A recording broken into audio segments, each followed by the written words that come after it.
वह यहां के अन्नदाता किसानों का प्रोडक्ट भी ग्लोबल मार्केट पर पहुंच जाए।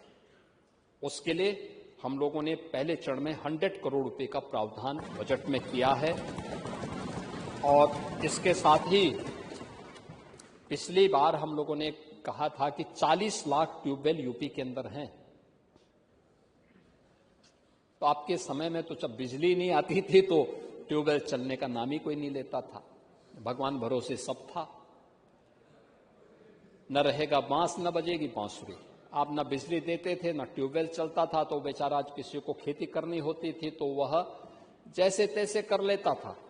आत्महत्या से वैसे थोड़ा मौतें होती थी, लेकिन हम लोगों ने 16 लाख ट्यूबवेल को जो बिजली के कनेक्शन से जुड़े हुए थे, हमने कहा नहीं, अब अन्नदाता किसान फ्री में बिजली देगा। फ्री में बिजली यानी फ्री में हम उसको अन्नदाता किसान को ट्यूबवेल के लिए फ्री में बिजली की व्यवस्था करेंगे और इस पे हर वर्ष सरकार 3000 करोड़ रुपए खर्च कर रही है और उनको उपलब्ध करवा रही है।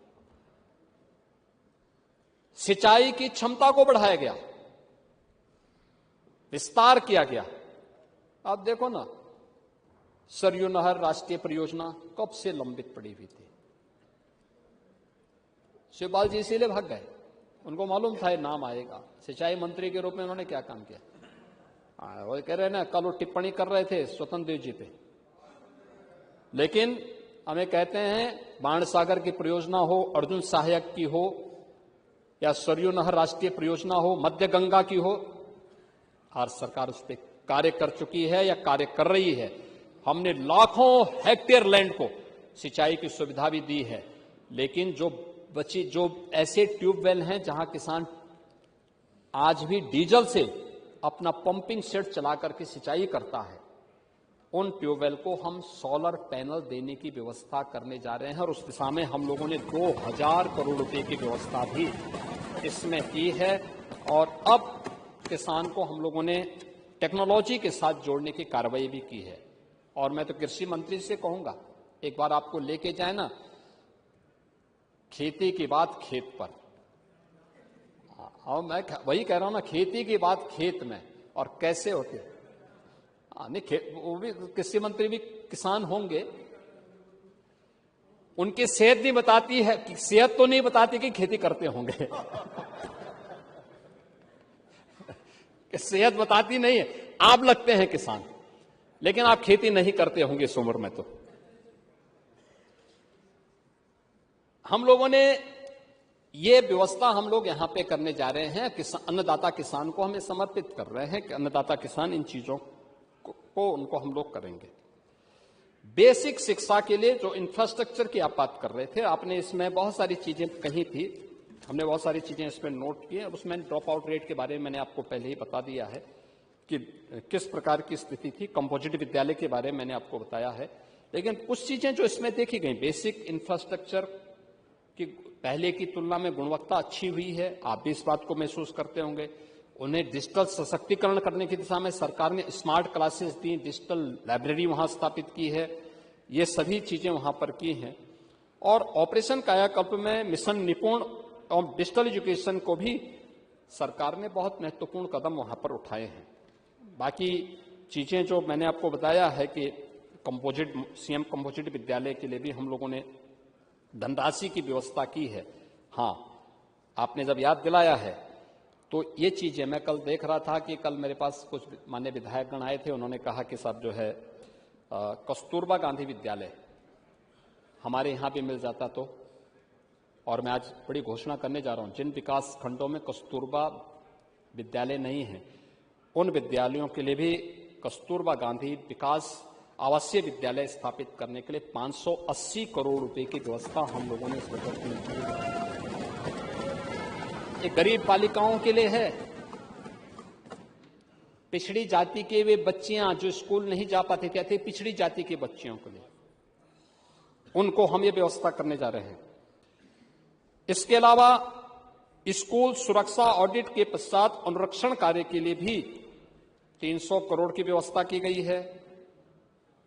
शिक्षक और उनके कर्मचारी कार्मिकों के आश्रित परिवार के लिए कैशलेस चिकित्सा की व्यवस्था, सीएम कंपोजिट विद्यालय के लिए 2382 करोड़ रुपए की व्यवस्था और प्राथमिक विद्यालयों में स्मार्ट क्लास बने इसके लिए 300 करोड़ रुपए की व्यवस्था की है। और साथ साथ शिक्षा मित्र और निदेशकों के लिए देखिए पांडे जी, सच स्वीकार करना चाहिए। आप 3,000 रुपया देते थे, हमने 10,000 किया था उनका मानदेय। हाँ, ओहो भाई, आप तो उसको बढ़ाए भी नहीं ना, आप तो बढ़ाए भी नहीं। जो भारत सरकार देती थी वही 3,000 था। लेकिन आज हम इस बात को यहां घोषणा कर रहे हैं कि अब अप्रैल से हम शिक्षा मित्रों को 18,000 रुपया देंगे।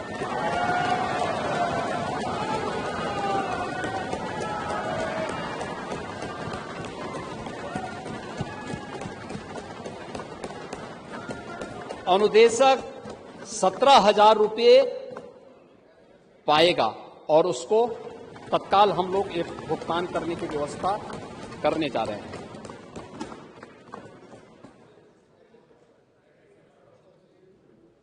माध्यमिक शिक्षा, देखिए, आप लोगों के कारनामों से उनकी सेवाएं समाप्त करने के लिए माननीय उच्चतम न्यायालय ने कहा था। यानी आप लोग किसी का भला नहीं कर सकते, लेकिन उनके जीवन के साथ खिलवाड़ जरूर कर देते हैं। ये जरूर, इसमें आपको, इसमें विशेषज्ञता हासिल है। लेकिन हम लोगों ने 3,000 से 10,000 मानदेय किया और आज 18,000 भी हमारी सरकार करने जा रही है। और 5 लाख रुपए का कैशलेस सुविधा भी सरकार ने हमारी सरकार ने किया है। हैं? मैं आ रहा हूं ना अभी, अब बैठे ना, मैं आ रहा हूं अभी। पंडित जी थोड़ा, अरे हाउस के नियम कैसे चलते हैं आपसे ज्यादा कौन जानता है। आप उस चेयर पे एक लंबे समय तक रहे हैं और इसीलिए आपके प्रति, चेयर के प्रति सम्मान का भाव, क्योंकि वो चेयर मेंटर है, सबको मॉनिटर भी करती है और गाइड भी देती है। और आप उस चेयर में रहे हैं इसलिए, और आपकी उम्र के नाते भी पड़ोसी हैं, इस नाते तो होगा ही, लेकिन साथ साथ इस नाते भी आपको हम सम्मान देते हैं।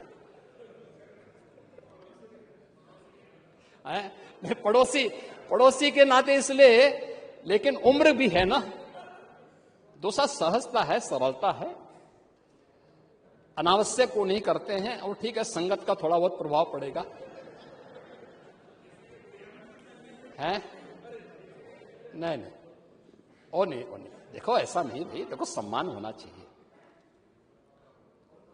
माध्यमिक शिक्षा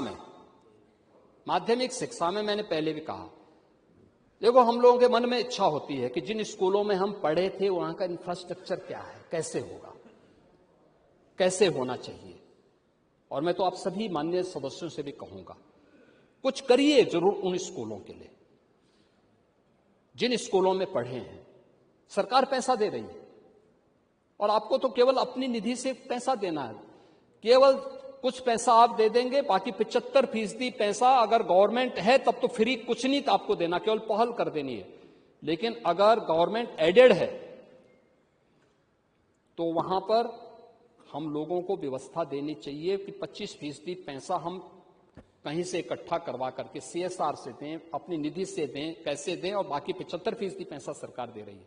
आखिर वहां पे कोई भी बच्चा पढ़ेगा तो यूपी का बच्चा पढ़ेगा, हमें उसके लिए अच्छा इंफ्रास्ट्रक्चर देना चाहिए उसको, और उसके लिए सरकार ने काम किया है और उस पर हम लोग पूरी व्यवस्था के साथ कार्य कर रहे हैं। प्रोजेक्ट अलंकार के साथ साथ हम लोगों ने खेल इंफ्रास्ट्रक्चर पर भी यहां पर सहयोग किया है। PM श्री के अतिरिक्त भवन निर्माण के लिए भी हम लोगों ने पैसे की व्यवस्था की है। और बालिकाओं के लिए 300 करोड़ रुपए हम दे रहे हैं उनको, वहां पर सैनिटरी नैपकिन के लिए 300 करोड़ रुपए की व्यवस्था माध्यमिक शिक्षा के स्तर पर हम बालिकाओं को ये दे रहे हैं, इसको देने जा रहे हैं। और कैशलेस की व्यवस्था सभी शिक्षकों के साथ साथ शिक्षणोत्तर कर्मचारियों को देने की व्यवस्था भी सरकार ने इस बजट में की है और उसको हम करेंगे। कुछ लोग इसमें अनावश्यक गफलत पैदा कर रहे हैं, लेकिन ये उसका हिस्सा है और उसको हम लोग उसके तहत ही इस कार्य को करेंगे। आपने उच्च शिक्षा की आप बात कर रहे थे। उच्च शिक्षा में quality education, skill, research and digital ecosystem infrastructure के लिए भी सरकार ने आज एक ग्लोबल कंपटीशन के लिए अपने आप को तैयार करने की दिशा में आगे बढ़ा है और सरकार ने इसके लिए तमाम अन्य कार्यक्रमों को आगे बढ़ाया है। देखिए, नेक का जो मूल्यांकन होता था उसमें अगर आप देखेंगे तो यूपी की छलांग क्या है। आपके समय में नेक का मूल्यांकन और उसमें जो हमें ये प्लस प्लस की जो रैंकिंग मिली थी वह आपके समय में 0 थी। आज प्रदेश के 6 राज्य विश्वविद्यालय ऐसे हैं जिन्हें ये रैंकिंग प्राप्त हुई है।